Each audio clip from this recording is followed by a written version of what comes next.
Make it 11 straight victories for the Edmonton Oilers as they knock off the Toronto Maple Leafs by a score of 4-2. Hi, everybody. Welcome to the Oil Stream postgame show on Edmonton Sports Talk. Tom Gazzola, Joaquin Gage with you, as well as YouTube Trev holding things down back at the EST studios, and Edmonton rolling. Gager said, what's better than 10? 11. He said that on the pregame show.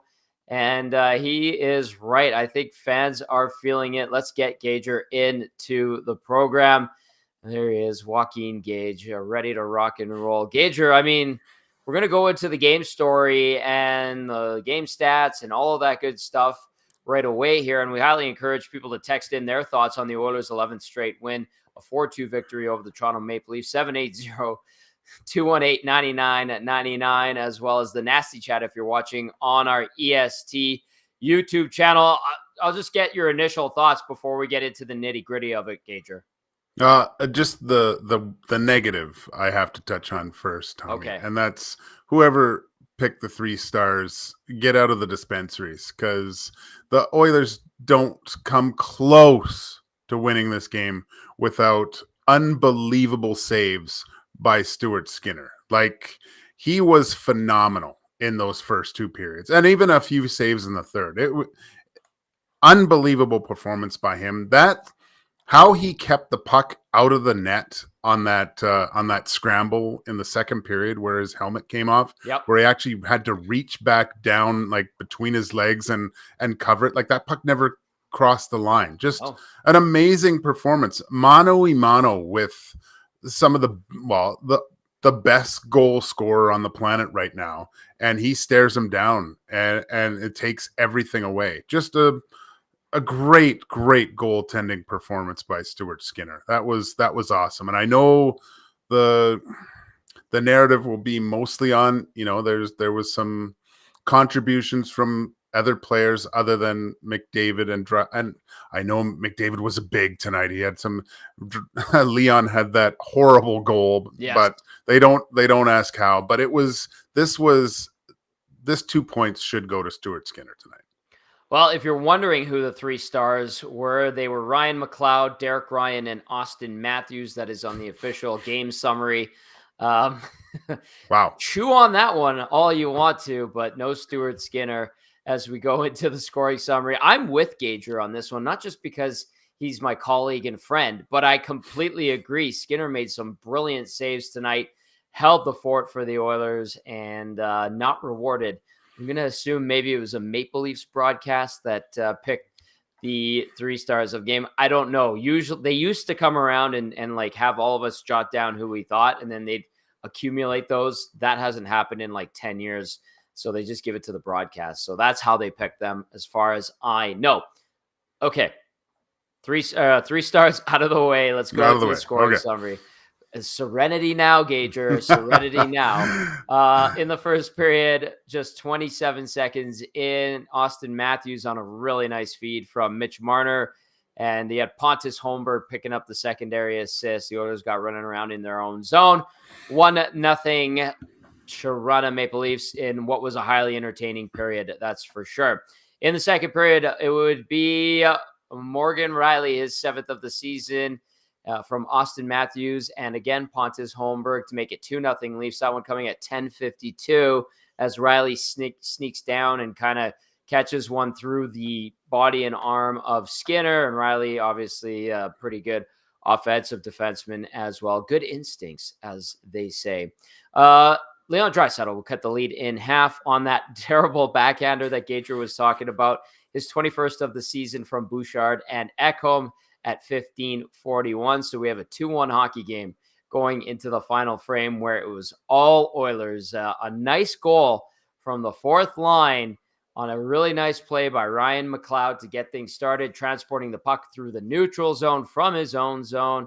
Nice little give and go with Matthias Janmark, and then he hits Derek Ryan Johnny on the spot in front. He buries past Martin Jones to make it 2-2, just 2:27 into the third. And then Ryan McLeod late in the game, 16:55 from McDavid and Ceci, his 8th of the year. He was having himself a night among many to make it 3-2 Edmonton. And then Evan Bouchard would put this one on ice, his 11th goal of the year, unassisted into the empty net at 18:27. Your final score for Edmonton, 2, Toronto. Give the Oil 11 straight. Shots on goal, 32-28 in favor of the Oilers. Faceoffs, 52-48% in favor of the Oilers. Power play, 0 for 1 for Edmonton. PK, 1 for 1. Hits, 32-20 in favor of Edmonton. Block shots, 21 for Toronto, 9 for Edmonton. And then officially, according to the on or off ice officials, Edmonton with 22 giveaways to 9. And then the Oilers with 13 takeaways to 9 for the Maple Leafs. Edmonton 4, Toronto 2, 11 straight wins, 780, 218, 99. And the nasty chat, I feel like the nasty chat's probably going pretty good right now. Yes, it is. Let's dip into a couple of texts before we get back to Gager. This one comes in from the Liquid Beaver, says, nice win, 100% Stu deserved a star. I thought Leon skated very well tonight. Best I have seen in a long time. Eden says, that is an atrocious star selection. Skinner stole that one for us. So Gager, people saying, not just us saying, Skinner stole one. And I'm with Eden on that one. And Hontorio Mom says, TG, I'm going out on a limb and guessing Holmberg's favorite player is Leon. Hilarious. Suck it, Leafs. And you pretentious, obnoxious fans. I'm not going to lie. The vibe in the building was amazing as expected. And you were talking about it. It was good. The chants back and forth. Just a really lots of energy and just a reward to everyone who watched that game and everyone who was there in attendance. Gager, where do the Oilers go from here? Well, let's just start in the first period, Tommy. Yeah. Like I because it seems like this is the first year that I don't know why I just haven't watched a lot of Leaf games. I was really interested to see how they would respond after losing 3 straight. Yep. First 10 minutes, it was all Leafs. Like the fact that you lose Austin Matthews on that cycle for that first goal, 27 seconds in, was it? Yes. Unbelievable play by Marner. Then that first 10 minutes really looked like the Oilers were out of wins, so to speak. They were gassed. They were watching, just not proactive without the puck, and then slowly getting back into the game after that. I think they took over that next 10 minutes, the last 10 minutes of the first period. I believe the shots were 9-1 over that period of time for the Oilers. So that was encouraging to see that kind of bounce back within the period. They didn't need the full reset of the start of the second to get things back going. But then we saw the Leafs come out. And I think, again, this was a little bit of puck management. They just seemed, for the first half of the game, for most of it, not all of it, the Edmonton Oilers played a little bit behind, like a step behind. The execution of the passes were just out of reaches of guys. The puck wasn't getting completely out. Lot of second chance opportunities that they gave the Leafs. I don't think it was so much of the Toronto generating their chances, but Edmonton was giving them more chances. And like I said, that's where Stuart Skinner came in, right? So, I didn't know really what to expect after that. I thought the Leafs kind of took it to him, and then we saw what Connor McDavid did, and they talked about it on the broadcast. Started throwing his body around and playing like a possessed demon at times, down low, circling with the puck. His cutbacks and spins and leaving guys in the dust. It's got to be so frustrating as a defender, thinking you've got this guy, and all of a sudden he takes back about another 10 feet of ice and creates more space for himself all of a sudden, right? It's amazing what this guy can do. And hey, you know what? Sometimes with that repetitiveness, and I thought Bouchard should have shot that. And then I see him pass it to Leon on his backhand. And, getting the puck on net is never a bad play if you got nothing else. And Jones looked like a goalie thinking that his defenseman was going to stop that, not him. Just yeah. a horrible goal. And you know what? In a game like that, when you see the other guy making saves like Jones was seeing Skinner do, he knows it's a game of inches, and that's a back-breaking goal. Giving the Oilers life. Hyman, getting a goal taken away. Hyman, if that was a goal, that's highlight material. That was amazing. Even on the broadcast, they showed Keefe's face and you could read his lips, and he said that was a good goal. I think to Malhotra, because what Hyman did going short side shelf like that was amazing skill level. Too bad it was disallowed. Gager, even at the top of the zone where he made that fake in the little shimmy, I was like, who the hell is that? Yeah, well, the reason why is he let his man go on the previous goal, right? And he was pissed off, and he was super mad that he let Riley go to the net and go ahead by 2 there. So I was hoping we were going to talk about. Well, we're talking about it anyway because I wanted to. But it was super I nice. Loved that shows the desire of Zach Hyman. I mean that would have probably been a completely. I mean, I think it gave the Oilers juice just because of seeing what Hyman did. Okay, he lost his man. Leafs score. What does he do 12 seconds later? He makes sure that he rectifies that mistake and scores a goal. That's the type of player Zach Hyman is. Unbelievable, dude. It's that was so cool. And then just a great third period. That was a lot of fun to watch, man. Back and forth. Like you said, Tommy, it would have been fun to be in the building and hear that back and forth, getting to 2-2, both teams getting some pretty good chances. And yeah, Connor McDavid love the decision after the icing, leave Connor out there. I wondered because they zoom in on Connor on the whistle. And he's a little bit gassed and he's kind of skating by the bench, but I think he's trying to show he's fine, like he's not even breathing hard. Yeah. Where maybe he's not. I don't know. I'd be sucking wind like crazy at that point. But then you see what he does and just perfect, taking the eyes away from Jones and McLeod, man. That's a great shot. I loved the on the Ryan goal. Cass and I were talking about this at the beginning of the year, and you and I were talking too. I thought the communication was so poor coming into the Oilers zone. You saw that on that play. Most of all, there was tons of communication. They get a key block. You see the speed of McLeod, what he can do through the neutral zone, just pulling away, and awesome heads up play, great shot pass, and finding Ryan just bearing it. Awesome goal. 780-218-9999 or via the nasty chat if you're watching on our YouTube channel. YEG Sparky says, what a win to make it 11 in a row, and the upcoming next few games are looking pretty easily beatable. Loved Ryan's game tonight. That's from YEG Sparky. Thanks for the coverage as always, guys, says Sparky. It's going to be a tough one on Thursday against Seattle, who lost tonight. Also, the Kings get spanked by the Dallas Stars, so that's good for the Oilers as well.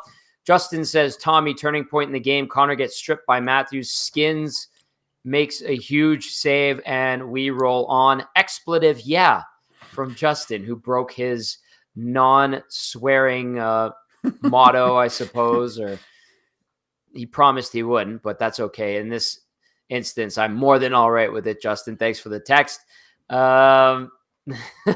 This text says, la, la, la, la, la, la, bamba. Yes, indeed. Dirty Curdy chiming in says, Skinner steals the first. Puck bubbled all game, but Jones went full soup on goal 1, and then DR and McLeod play hero. The taste of Make Me Believe fan tears is sweet. Can't wait to catch the Dangle postgame show. Send Braun to Bako to raise his arms again. Yikes. Just doesn't look like he has the NHL. Brown to Bako doesn't look like he has the NHL speed to get there. That's from Dirty Curdy. And then I'm going to take a dip into the nasty chat. I'm only catching up to some of the stuff that's being said. Are you giggling at stuff that's being said in there right now? What? Get me up to speed, because there's a lot of Steve Dangle texts in there that they want to watch him. What is it? Can't wait to watch Steve Dangle have an aneurysm over this game, which I'm kind of interested to watch now too. By all accounts, he's a really good guy. I think he's entertaining. So very entertaining. What he's done and what he's built for himself is great. But gosh, it's funny just seeing the Leafs, and we'll talk about this for the next few years, but I don't understand how they could let Hyman go. Like it doesn't make sense. I don't know how any team lets this guy go. Right? It's just it's almost to the level of, how do you let Connor McDavid go? Why would you let Zach Hyman go? He means that much to your team. Yeah. He, like I said earlier, he deserves to be an all-star. That's a snub, and he's having an absolutely monster season for the Oilers, and had himself a game tonight. And even though, I think he was on against for that Matthews goal as well, and I don't know if he lost Matthews. There was a lot going on that one, and then a bit of a broken play on the Riley goal, and he almost totally redeems himself, except the puck came in offside. So, I'm with everyone there. I want to bring this up, Gager, because we saw it a few times. Did you happen to notice the fourth line out against the Matthews line a few times? Even in the second and third period, I was like, really? Yeah. Really? And then, the third line had a big night as well, chipping in offensively. McLeod having himself a night. Derek Ryan, a big goal. Matthias Janmark, I thought, was solid. If you're an Oilers player and you're a fourth liner and your coach is putting you out there against three absolute weapons offensively, not just once by accident or leaving you out there and seeing how you do, but putting you out there again a couple of times later in a game, I think that's a good sign, isn't it? Well, not only that, and having a little bit of success, generating some stuff. Like, it's not the ice did not become tilted in those situations. I think, again, that's good implementation of your personnel in key situations in the game that builds confidence over time with your players. Mm-hmm. It's unbelievable what Knoblauch has done in these. And again, I've said this a bunch of times, but I noticed these. I don't know why. And I'm sure Woodcroft did the same type of things, but it just seems like maybe I'm just, like I said, maybe I'm more aware, but there's these little subtle things that he's doing at times. I don't think we would have seen this with Woodcroft, Probably at that not. time of the game, right? Especially long change, having your fourth line up against the top line, getting hemmed in possibly with the possibility of changes for the Leafs at that point. That's a lot of confidence you're instilling on your group, and not just that line, but everyone. Like, everyone gets it's. I don't want to put it to the same level as killing a penalty, but when you look, to win, you're going to have everyone going. And there's going to be times when you're going to need these guys to perform at the highest level. That's just building blocks, getting to that point, building that foundation of a strong team where you can have all your guys running, and getting to a point where it doesn't matter. We can play defense. Maybe there's not the offensive touch that they have, mm-hmm. but we can put everyone up against everyone and basically know that the other team's not going to just railroad them and score goals. Speaking of guys pulling their weight and playing well, this guy has a lot of expectation, and he had a great start to the year. He's been nicked up. We talked about Evander Kane getting bumped up to the Draisaitl line with Fogle, and I'm seeing texts in the nasty chat, which Penner's Pancakes was saying it's too fast to keep up. Penner's Pancakes, yeah, I looked and it was just like, but I stopped it on a couple that I saw, and I'm like, I think I can stop it and read it. So Greg Komarniski says Kane played better. And then Jeffrey followed up with, I loved how Kane kept throwing the puck at the net. I'm not going to lie. I didn't mind Kane's game for the most part. I mean, in the first period, maybe a couple of moments, but I thought Evander Kane being reinserted into the top six seemed to be just fine, Gager. And I wasn't surprised at all by that. No, and he had some chances to score. Right, I think that one drive to the net just rolls off the end of his stick. You could mm-hmm. see the expletive there. But no, I had no problems with the game. He was physical. I liked him pulling. I think it was Gregor off of Skinner at that point. Asserting himself after the whistles, getting under the skin of other players. I think he got a little bit of juice from being back with Leon, right? Yeah, and you know what? What we saw is what I think we've all been talking about at Edmonton Sports Talk over the last few weeks with the success of Ryan McLeod getting a little bit more swagger. Now he plays with way more confidence, looks way better, doesn't look out of place on a line of himself. He, dare to say, like he could be a player that could, how does Low Tide say it, drive the river? Float the river. I don't know. I don't know what he's. Tide has those isms that. Yeah, I'd be like, what did you say? Yeah, okay. He had a fantastic game, and he's a guy that when you're looking for that spark, because things weren't going perfectly on the scoreboard for the Oilers. There's mix and match. He can plug and play in different places, and hopefully just provide a little spark at times, but.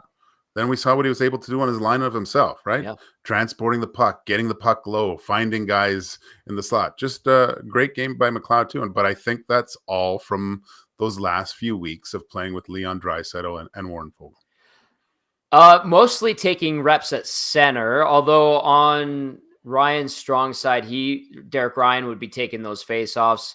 And Gager, I said this even while he was on that line with Foegele and Draisaitl. I thought, and sometimes a blind squirrel finds a nut, but I figured they would be putting him back at third line center, and that would still be the plan. Do you think that this kind of asserts that? I didn't want to say cement because these lines can be fluid at times. Do you think that reasserts that?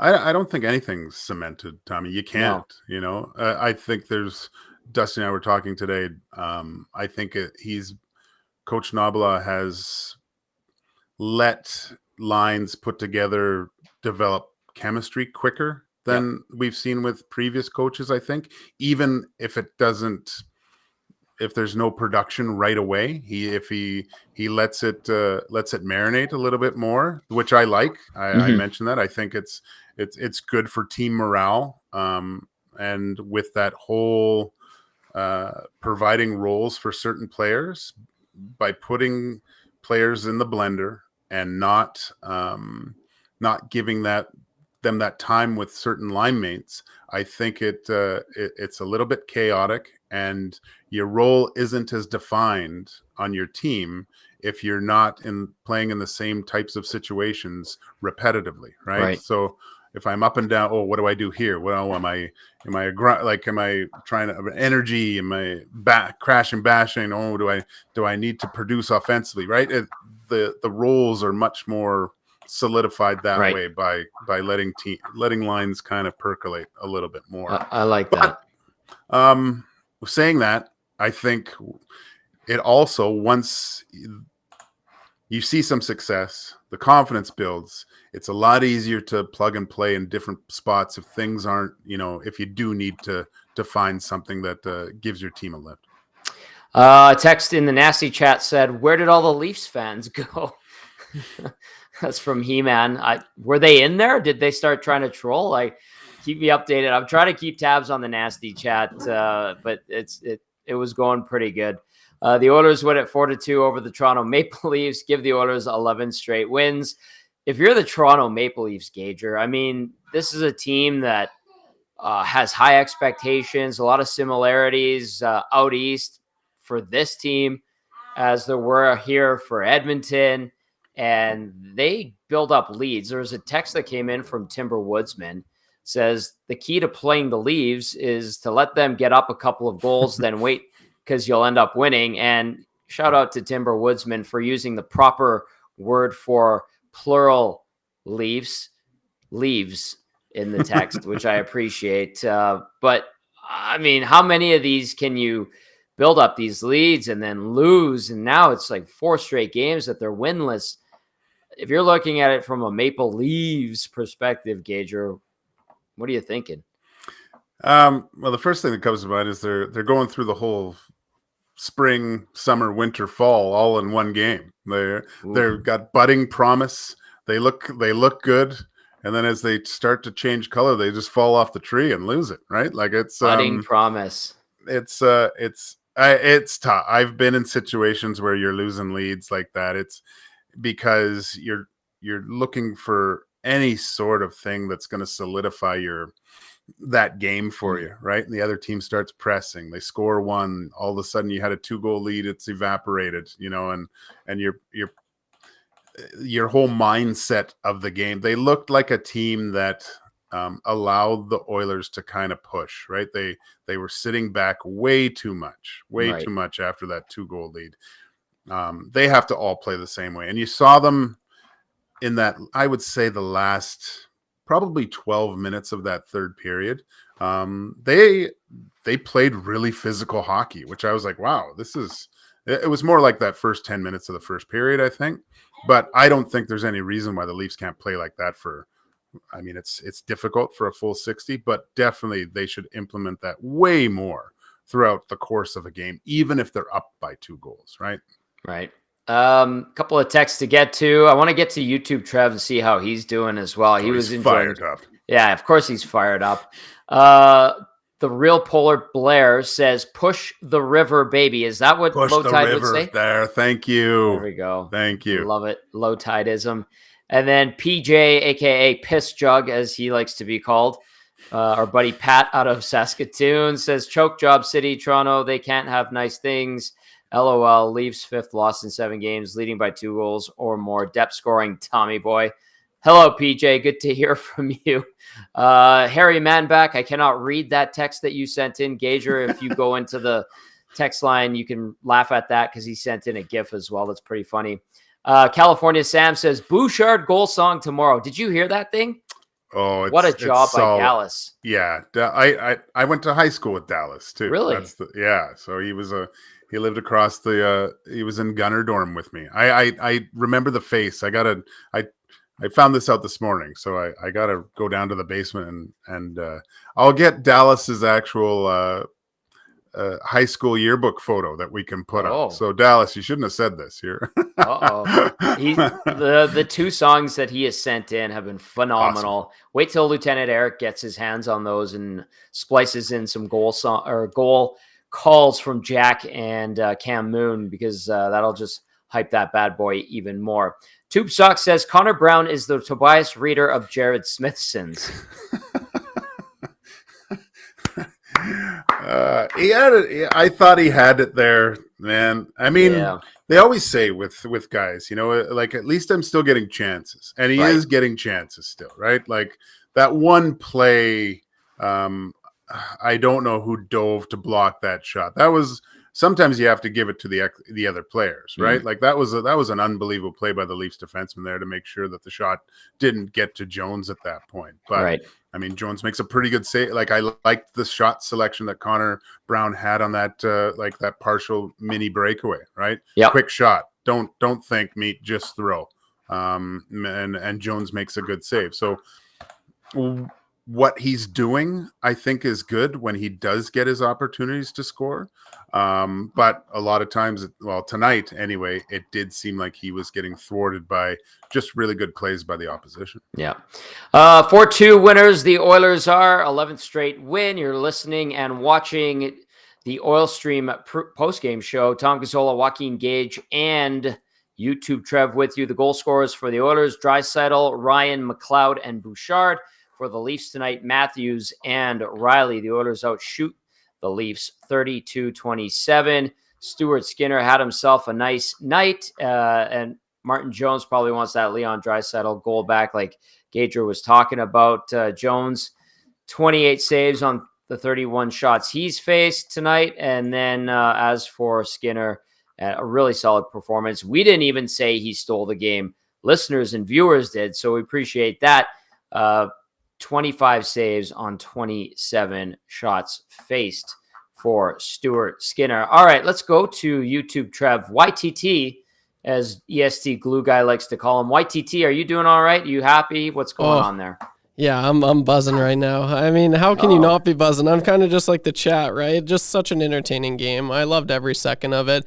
I'm very surprised. I really didn't think the Oilers were going to come out of this one. You know, you guys talked about it. Zach Hyman, he's just continuing to like progress. And, you know, he's no longer, when he first got here, you could say he was a little bit of like a complimentary player, but now like he's a full-on driver, right? Like he gets the puck and he's doing whatever he wants with it. It's so encouraging to see, and that's exactly what you saw in that play. And it didn't quite work out. Obviously it was offside, which sucks. That's like what is that, like the 10th one now? Oh man, it's terrible, right? You feel for the guy, but ultimately, like they weren't down, and like earlier in the year, they would have been so down on themselves if this were to happen. But no, like they got right to it, and then sure enough, they scored right after that, and they made a game out of it. It was really entertaining, back and forth, and man, just late in the third period there, that's as good as effort as I've seen McDavid, and like that just brought back the playoffs against the Kings, and you know, like what he was doing. It was just his battle effort was just insane there. Like he wanted that puck, and even if he was a step behind a guy, he was like, "No, I'm getting this puck." So he was a man on a mission, and it was just so sick to see. Defense, Ekholm and Bush, I thought were solid on both ends of the ice. Ekholm just super sound all year long. It's so fun to watch. Like when this team is clicking, which they are right now, they're fun to watch, and that's exactly what we saw tonight. They didn't start off, you know, that strong. Obviously, Matthews comes out scoring in the first minute, but man, they're winning games in whatever way they want, and it's so fun to see. So the chat's buzzing, I'm buzzing. This is great. It's so sick. Sorry, love it. Yeah, I think you're muted. You're muted, Tommy. Tommy's muted. I am. I was. Good job, YouTube Trev. I'm reading the nasty chat. There's some stuff in the text line. There's a lot of expletives that I'm laughing at, but I can't. I'm acknowledging, but I'm like, I can't read that. Calvin in the nasty chat says, I'm not going to lie. I thought after the first goal, we were cooked. LOL. I blame it on PTSD from the beginning of the season. Yeah, it's understandable for sure. Corn Chip Gunch says, Big Dub, watch the game in San Diego tonight. You know what that's what San Diego stands for, right? I think Ron Burgundy described it. Whatever. I'm not going to get that. I'm not going to go there. I love some of they're gone now, but a lot of people that were actually at the game talking about the atmosphere in there. It was awesome. Yeah, that's people even watching from home having the feel of a playoff game. Tommy, I am here for battles with Morgan Rielly and Connor McDavid. Right. I think there's a friendship because they work out in the summer. I don't know. It seems like you see those clips and they're kind of laughing together, but they play so hard against one another, right? Like that battle on the goal, Rielly gives it to McDavid. McDavid gives him a kind of, the slap to the face, the open head slap to the face, and the refs let it go, which I thought was great because they kind of missed one with the slash on, I think it was Derek Ryan's stick too, right? So last few minutes, let him go at it. I love it. I love the compete from Connor. And again, you hear this all the time when you see your top guys competing like that. It's so infectious with your team. How can I not give that level of effort as well if 97's doing it too? Right? It was awesome. 780-218-9999. We'll read as many of those texts as we can. There's some pretty funny ones coming in and a lot of funny photos and GIFs as well. And then the nasty chat, just do your thing. I'm trying to pick out the ones that don't have the swears, expletives, double entendres that aren't fit for the airwaves, but you can laugh and talk amongst yourselves. Share those with one another for sure. I'm not going to stop that. I'm going to say this. We're going to get to our first bit of audio and video from the Oilers locker room. The band July Talk, I'm pretty sure most of us are familiar with them. Toronto-based band, lead singer Peter Draisaitl is an Edmonton boy and a huge Oilers fan, and they retweeted and quote tweeted themselves from earlier, and they said, going home to Alberta next week, and it would be quite nice if the Oilers could beat the Leafs tonight as a send-off party. So they quote tweeted that with a Ryan McLeod smiling and laughing with the missing chiclets, head to the sky. So I think Peter is pretty happy. Maybe not so much the rest of the band, but shout out to Peter and the rest of the band and Leia at July Talk. Hopefully get a chance to catch up with them sometime soon. It's been a little while. And with that being said, we've got Ryan McLeod. Let's go to him first. Yeah, it was a great atmosphere at the LC. Had a lot of fans in here too. So, high intensity. I think it almost felt like a playoff game. It was really, really fun though. They scored like Yeah, I just kind of got thrown together and just kind of thought trying to get to the net as much as I can. And, luckily I got a little wrap and a little bit of room. Connor kind of pulled everyone to him, so it worked out well. Maybe you shoot the puck there, and that's the right play to make in the moment there. But is that just something that you're trying to do, is get that shot away when you can? Yeah, there I was kind of looking past the whole way. I kind of drifted a little bit outside the dot, or a little bit out, and then kind of at the last second looked at the net and saw a little lane and took it, no one in. You have, when this coach came in, he talked about giving players roles. So you've got penalty killer, you've got guys, fourth line players taking tough matchups. Just maybe a thought on sort of the bottom six on this team and what it seems to be empowered to do. Yeah, I think we're building something great. I think we're contributing in a lot of ways other than score sheet. I think we're, shutting down a lot of guys. We're doing amazing on the penalty kill right now, creating a lot of energy. So, the more we can do that, I think the more success we'll have in the top six and as a team. So it's been good so far. trailing going into the third period. You guys seldom look this comfortable with that. Can you just sort of let us in on what happens in here, when you're in that situation? Yeah, when you win, 10 in a row, it's pretty confident group going into the third period. I think you're going to win many games. So kind of just went in with that confidence, and it came out on top. What was it like going back to center after missing a game? Maybe a shift or two, kind of a little bit off, but I picked it up kind of where I left off, and it's great. Stu tonight just seemed to be there when you guys were maybe not quite there to begin with. Yeah, he was amazing. He, we were down 2, but we could have been down, a few more, and he really kept us in the game even when we, just got one back. He, made a couple of huge saves, 2-on-1. He made a huge glove save. So, that game's, really doesn't happen without him. Two heavy collisions in the crease with the goaltender. Yeah, you never want to see guys going into your crease like that, and especially with the way Stewie's been playing, it's scary. So, glad he's okay, and he battled tonight. It was really fun to watch. A goal and an assist for Ryan McLeod tonight. He did not play in Montreal over the weekend, and that, if I counted correctly, is 11 points in his last 10 games. Gager, what are you noticing about Ryan McLeod in the last few weeks compared to Ryan McLeod for the first, 2 months, basically? There's an element of physical play that we weren't seeing at the beginning. We talked about it ad nauseum. The fact that we saw that level in the playoffs in the previous season, it was always something there with Ryan McLeod. I love the fact that there's no more discussion of how did he lose his teeth in the first place, because he had eggs in his pants that he could still make an omelet with after games. But no, he's going to the hard areas, Tommy. He's an unbelievable skater, transporting the puck. Like we said, I think that time playing on the wing with Leon has done wonders for his season so far. He's got lightning in a bottle right now. He's beaming with confidence. Even listening to him speak right then, obviously emotional win, everyone's happy, but you can tell when a guy is confident in speaking, there's a certain cadence to his speech that you can tell. This guy is a confident hockey player right now, and when that's a dangerous combination for a guy with his skill set. All right, YouTube Trev, do we have any more audio video to get to from the locker room?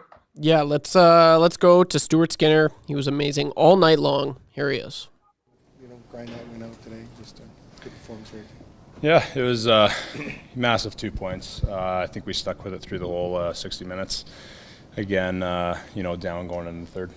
What does it take to reset when that happens early on in a game like that? Not just for your team, but for you to reset from something like that. Yeah, it's been. I think it's happened the last 3 or 4 games in a row. We let in the very first shot, and then we pretty well shut it down after that. So, for myself, it's just there's a lot of game left. There's especially when it happens in the first. So, just trying to refocus, get back to doing my job, and same with the guys in front of me. Can you run us through those 2 collisions in goal crease? Yeah, the one with Tavares, he was really nice about it afterwards, which is nice. But yeah, he kind of just ran into me, got a piece of my leg, so kind of waited a couple seconds just because sometimes you don't feel anything from adrenaline. So, but yeah, I was all good. Skated it off, and then do you mean the second one on the breakaway? Someone ended up on your head. Oh yeah, that was just a fight for my life to keep the puck out of the net. So we managed to do it, which was big. That workload you're taking on right now is kind of similar to last year. Did you learn something from last year to be able to kind of take on the workload? Yeah, I learned last year that it's really important to obviously take care of your body. I remember having a conversation with Jack Campbell last year about playing a lot of games in a row, and after you play a lot, it can be fatiguing on the body. So a couple tricks up the sleeve to keep the body rested and just feeling good. And the big thing is sleep. Did you get an arm on that Nylander breakaway? Yeah. Yeah, it went off my shoulder, I believe. Seemed like you were, I don't know if a goaltender could have an aggressive night, but just a night where you were kind of on it, coming out to attack maybe some of their chances and stuff. Is that the way you have to play against those kinds of shooters? And really depends the moment. I think that that involves just kind of knowing the time of the game, knowing who's about to shoot it. So a little bit of hockey IQ, I guess you could say. But yeah, I mean, they were making some really good plays, so you had to stay on your toes for sure. And you got to give a lot of credit to those guys. They played a heck of a game. That was a solid game. Obviously, you won 11, so this team hasn't done that before. But have you ever been in a position where all the things are working on this team? I mean, the goaltending's good, the PK's awesome. You're coming back every third period. You're never out of a game. I'm not sure we've seen all these elements in one place before, have you?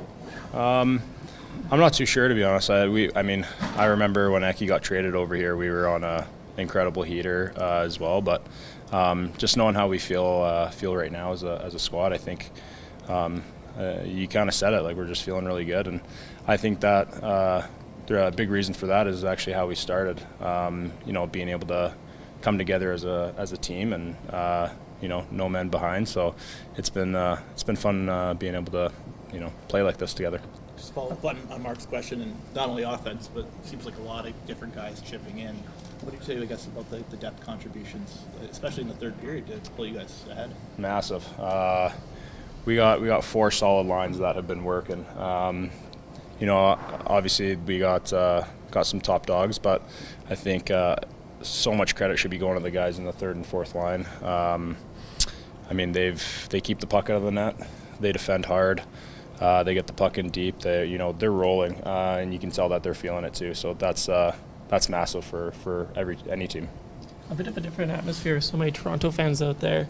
I'm just curious, what's it like does it change your approach to the game when it feels like a playoff game in January?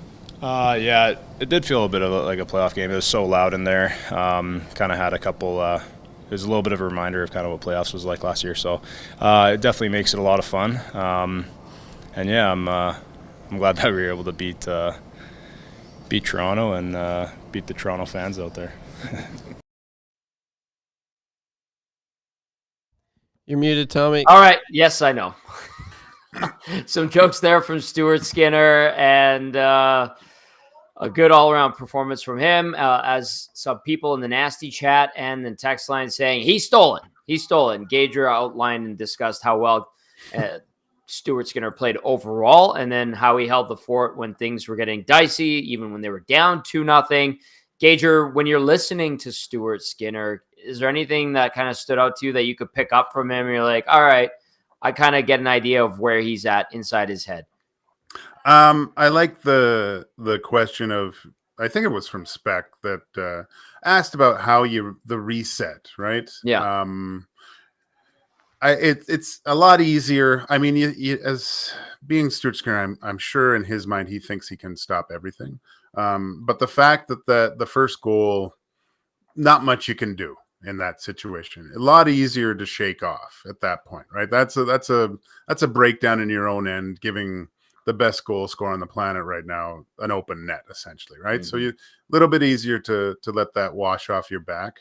When you look on the opposite side, you look at the goal that Jones allowed. That's a back-breaking goal. Like if we reverse this whole thing and we lived in Toronto, thank God we don't, Tommy, but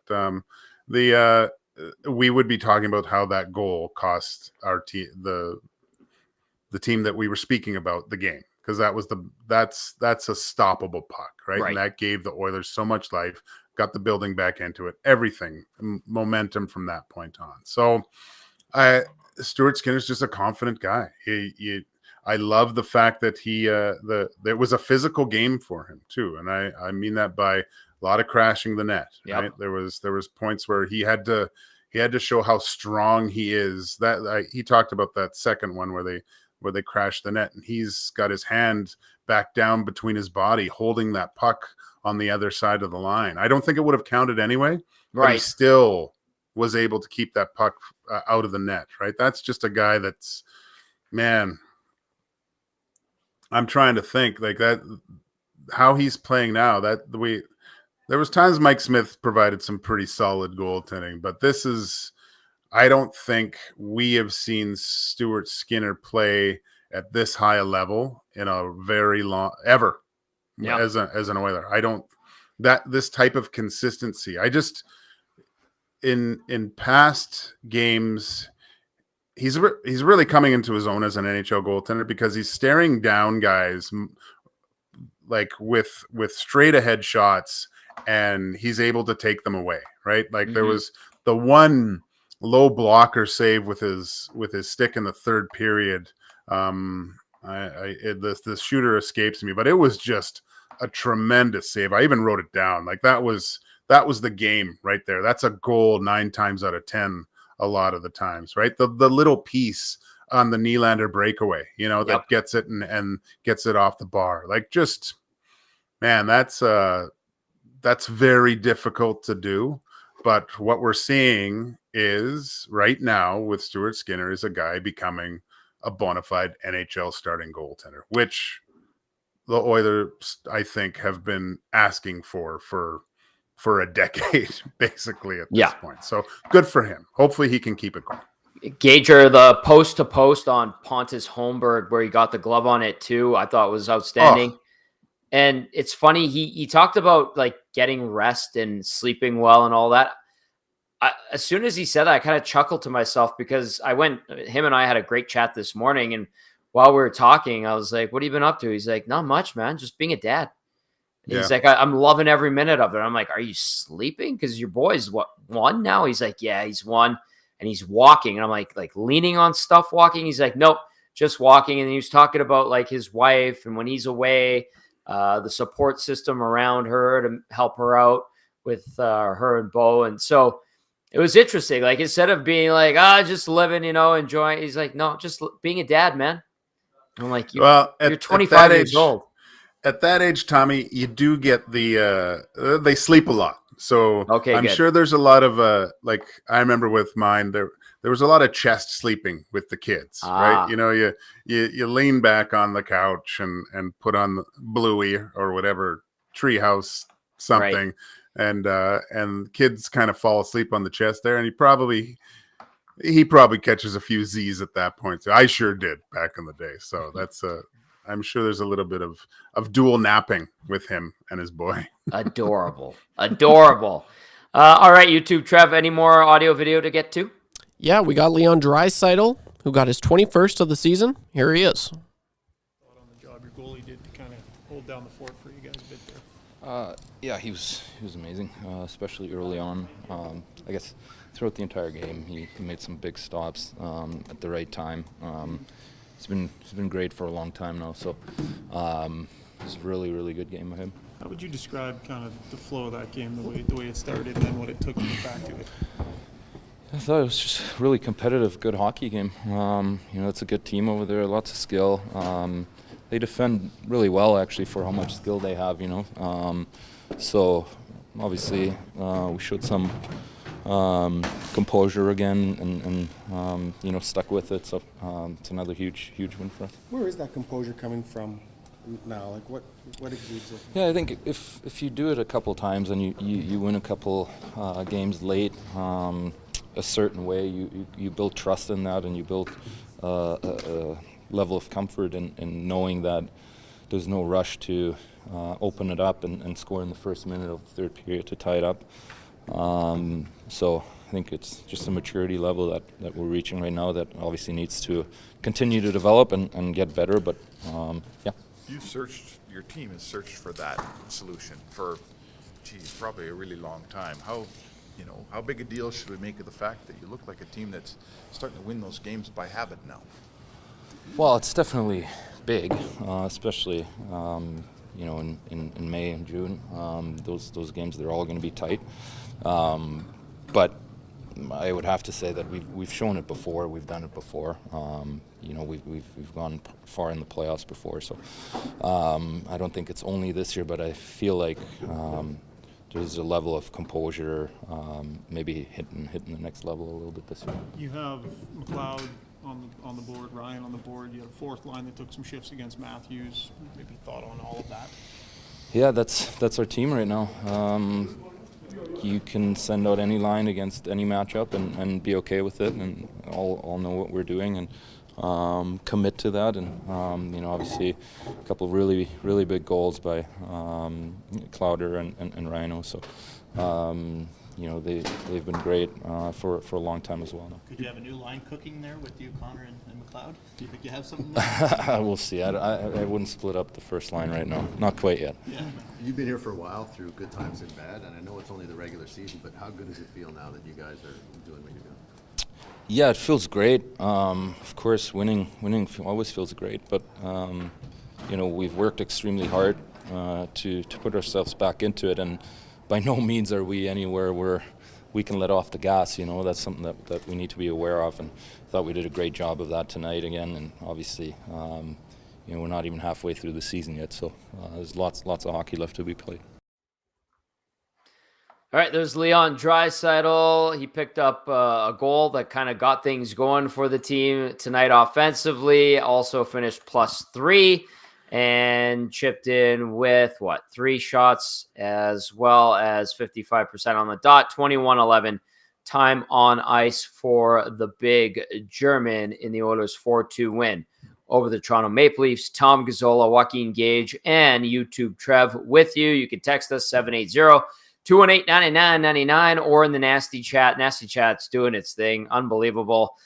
Keep going if you're watching on our Edmonton Sports Talk YouTube channel. Hit that thumbs up button. We would certainly appreciate that.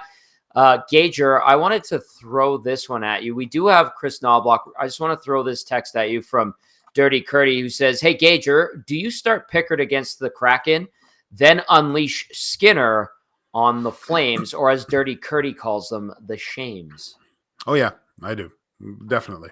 It's an opportunity to give Skinner a little bit of rest. This was a hard game, right? Like there was physically, mentally, and Pickard's, he's earned it. He's earned another start. And look, he's played against top competition too. This will be another very difficult game Thursday against a surging Kraken team.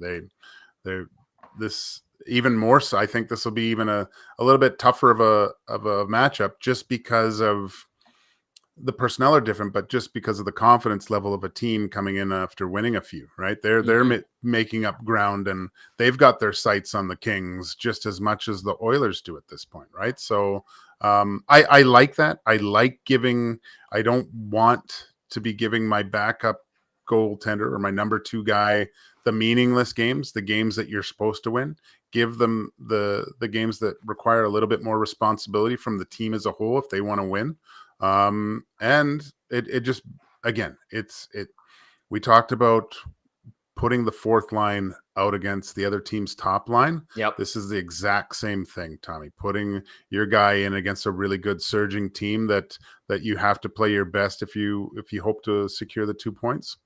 Pickard, why not, man? Well, yeah, and he's been good. His last start, he was solid, gave them a real chance to win. That was what, in Detroit, right? Mhm. And so, I mean, he's been serviceable, even a little bit better than that, I would say. I understand the willingness to give him the start on Thursday. And the Calgary Flames, too. I'm going to go through the out-of-town scores really quickly right away. But the Kraken lose tonight, so their big winning streak is over.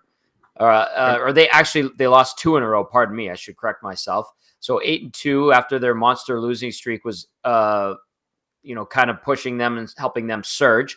The Flames have rattled off 4 straight. And all of a sudden, you got the Oilers in the top wildcard spot, tied with Nashville at 49 points. Edmonton's only played 40 games. Nashville, Calgary, and Seattle have all played 44. The Flames and Kraken 2 points back of the Oilers. The Oilers 1 point back of the LA Kings, who got spanked 5-1 by Dallas tonight. Then you got the Golden Knights through 44 games at 55 points. So it's getting tight in the Western Conference. So the Flames tonight get the 3-2 OT win over the Arizona Coyotes. The Rangers beat the Kraken 5-2. Colorado 7-4 over Ottawa. Washington 2-0 over Anaheim. Like I mentioned, Dallas 5, LA 1. The Jets win again, getting a 4-2 win over the Islanders. Chicago 2-1 over San Jose in OT.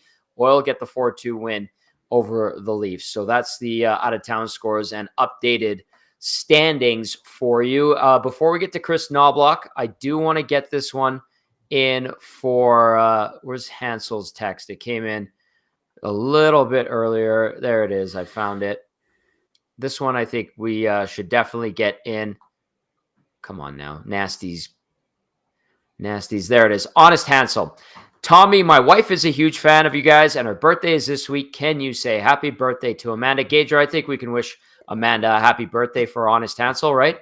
Oh, happy birthday, Amanda. YouTube Trev. Happy birthday, Amanda. There you go. Honest Hansel, anything for the Nasties, we appreciate that. All right, let's get to Chris Knoblauch if we got it, Trev. About how coming from behind as a team can help build confidence the more you do it. Absolutely, and it's not easy coming from behind, especially against a good team on like the Maple Leafs.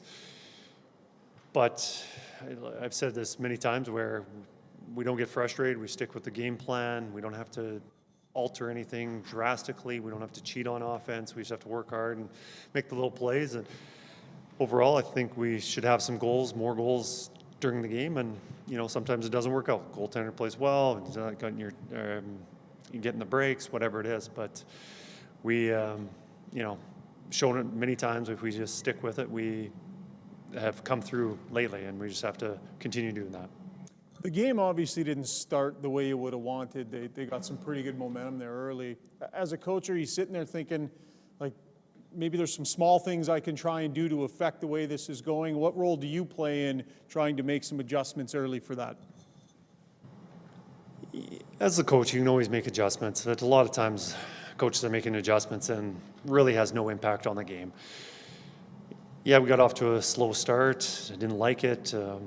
They're a good team. Throughout the game, there's going to be pushes from the opposition where they're the better team, and there's going to be times when we're the better team, and hopefully over the course of the game, we're the better team more often. And there was chances, there were times during the game where we're looking to maybe make changes later in the game.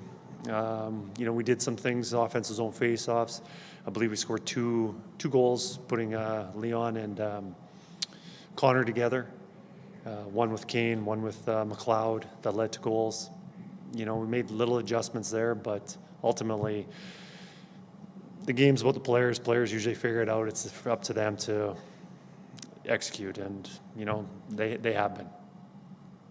I just wanted to get your thinking about putting McLeod on that line with McDavid and Draisaitl. Well, I thought he had a heck of a game. And then there's also the time of game where you look at ice times and who had been out there at a certain time, and are they tired, and there's a lot of decisions making at that moment. And I think at the time, McLeod was fresh. where a lot of other guys weren't, and also he had a pretty good game so far. So that ultimately led to my decision. Yeah, and Stuart Skinner, another great game from him. Just some thoughts on his play tonight.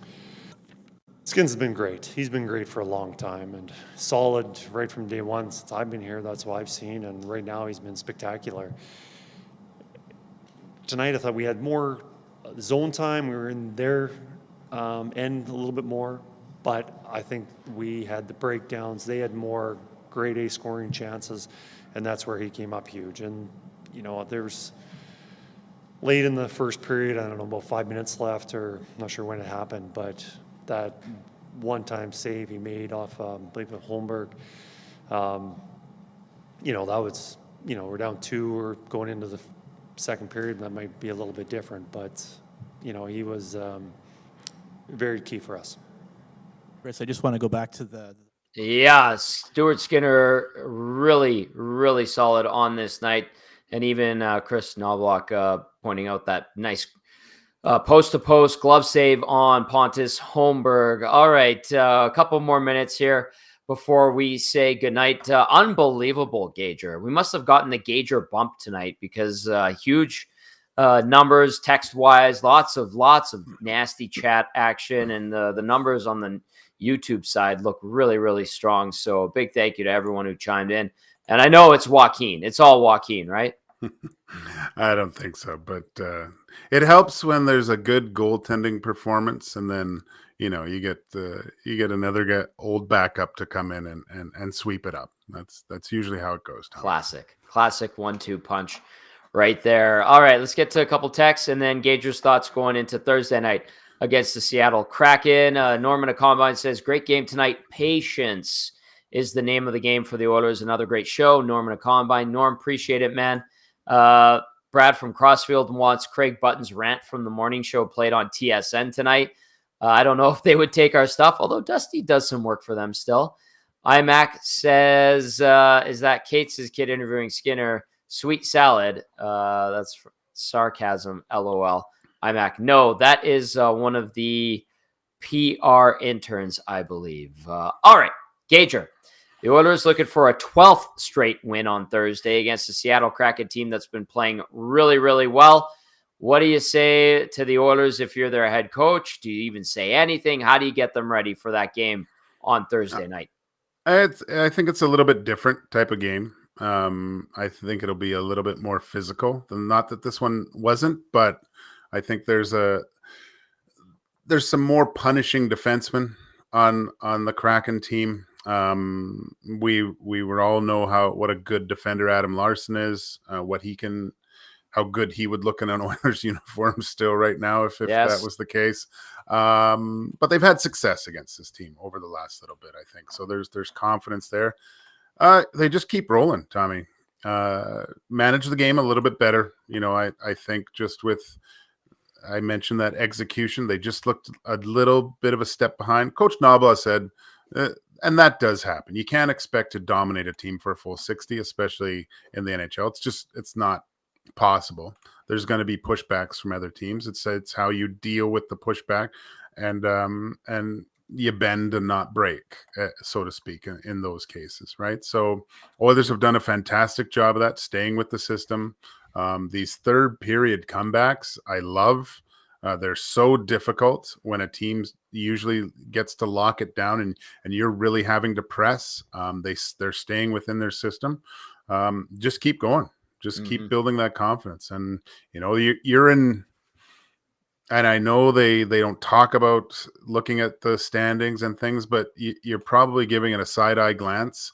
There's a chance to do something really special here, not only for the month of January, but up to this All-Star break, and then you can really kind of take that breather, reset, refocus, and get ready for that last stretch drive. They get that win on Thursday, if they get it, against Seattle at home, and LA loses to Nashville in regulation, or even if they lose in OT, I think the Oilers jump over the LA Kings because they played less games than the Kings. Edmonton's played one less, so a real chance to creep back into the top three in the Pacific, Joaquin. Look, the Kraken are right there too. Yep. Like you beat the old adage in a dressing room is what you'll hear is you keep the teams below you, right? And usually it all works out at the end. At this point, Tommy, all the Oilers have to do, make the playoffs, win their last game of the season. All's good. YouTube Trev, any thoughts from you as we wrap up? Just the Damon Bunting player of the game, right? Ah, good call. Good reminder, my friend. Let's get to that little bit of business. Damon Bunting, RE/MAX Elite. Damon is a consistent top producing realtor in Greater Edmonton and among RE/MAX realtors. He and his team would love to help you find that right home or make the move from your current home. Damon Bunting, community driven. He understands what it takes to make a difference in our city. Check him out, DamonBunting.com. Visit his Instagram at Damon Bunting Real Estate. I feel like this might go to a guy that got snubbed on the 3 stars tonight. Yeah, absolutely. Yeah, absolutely. Like there's we talked about it earlier in the show, right? He absolutely got robbed. He should have been, not only a star, he should have been the first star. Like, what are we doing? So, he's absolutely going to get your Damon Bunting player of the game. Just looking, and it's crazy. Like he was the Damon Bunting player of the game. Like I think it was 2 of the last 3 he's been just lights out. He's been just red hot, guys. And just looking at his numbers, it's the numbers, they speak for themselves, but it's the eye test, right? He's making those game changer saves. Like it's so impressive to see. So Stuart Skinner, buddy, keep crushing it. We love to see it. It's awesome. It really is. You absolutely get the Damon Bunting player of the game. Nice. I love it, Trev. Well done, sir. All right, last text, and we wind things down. Says, I cannot remember being so blown away by a coach's play call. Knoblauch puts McLeod up with Dry a while back to get them going, but also to get them acclimated. Gave him the genius option of putting his 3 centers together when all the chips are on the table. Without doing that, it is an option that no one thinks of doing. Won the game. Chris is playing chess, not checkers. Stick tapped him for the balls to put that line together and have it win the game. Another option to use at different times of different games. No name on that text. Gager, fantastic work as always, my friend. Really appreciate it. You put in a long day. You doing all right? You need a beverage, I think. Maybe. Or just, I'll just, like Stuart Skinner, I'll hit the rack. No, okay. Sounds good. YouTube Trev, great work as well. To everyone who listened, we appreciate it. Thank you so much. To everyone who watched, thank you. For Joaquin Gage and YouTube Trev, I'm Tom Gazzola saying, have yourselves a great night. The Oilers win it 4-2 over the Toronto Maple Leafs. We'll talk to you tomorrow.